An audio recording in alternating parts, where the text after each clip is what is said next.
मेरी झूठी दोस्त आई। क्या हाल है? शहजादी कैसी है तू? हाँ?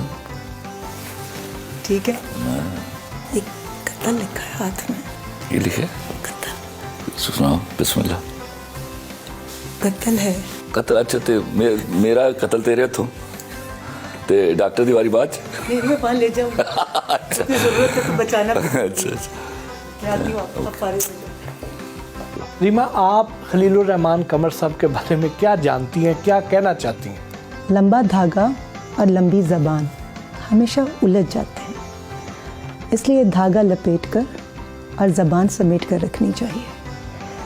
जिस शख्स का नाम खलीलुर रहमान कमर है, अगर इसकी ज़बान समेट दी गई तो फिर जो ख़जाने इसके कलम के ज़रिए निकलते हैं वो फिर उस अंदाज से हम तक नहीं पहुँचेंगे जैसा हम देखना चाहते हैं। मैंने इनके साथ काम किया निकी जहाँ में भी एज एन एक्ट्रेस, और इनकी लिखे हुए डायलॉग्स मैंने बोले। इनकी सबसे एक अच्छी बात है कि लिखते बहुत अच्छा है, और इनकी सबसे बुरी बात है कि बहुत ही परफेक्शनिस्ट है। जब तक मुतमईन नहीं होते ये दूसरे को कब्र तक पहुंचा देते हैं, चूँकि काम दिल से करते हैं और बहुत अच्छा करते हैं, इसलिए कभी कभी उस काम को करने के दौरान और करने के बाद कुछ ऐसी तुग़यानी इनके अल्फाज में नज़र आ जाती है, कुछ बोलते हुए अंदाज में, तो मेरे ख्याल में उसको इग्नोर कर देना चाहिए, उसको सुनी अनसुनी कर देनी चाहिए, क्योंकि no one is perfect and no one should claim to be one, because perfection is only meant for अल्लाह।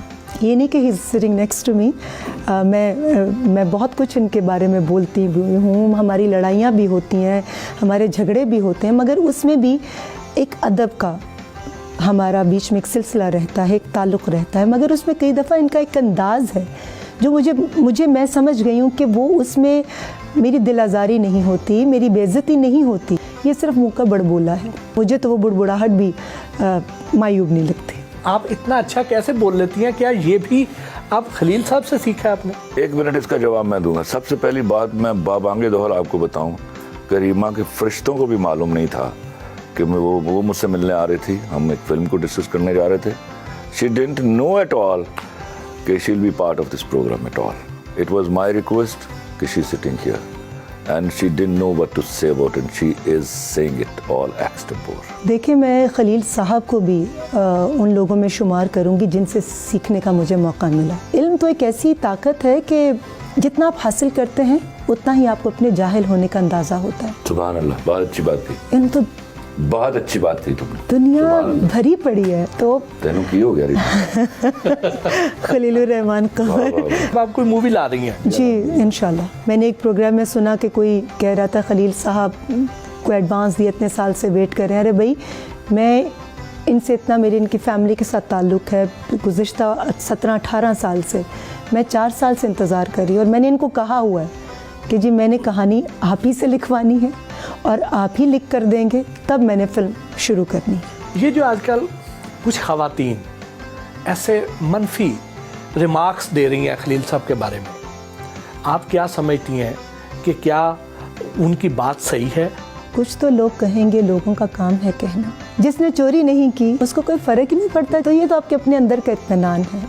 अगर कोई किसी को कुछ कहता है तो बहुत सारी बुराइयां भी हैं, कड़वाहट भी बहुत है, इनके लबो लहजे में कभी आ जाती, लेकिन इन सब पर जो चीज़ भारी है कि ये अपने कलम से ऑनेस्ट है। ये जो लिख कर देंगे ये दिल से लिख कर देंगे, वरना टाल मटोल कर देंगे। और फिर लोग कहते हैं खलील साहब ने स्क्रिप्ट नहीं दिया, वो मत उसकी तकलीफ़ करो।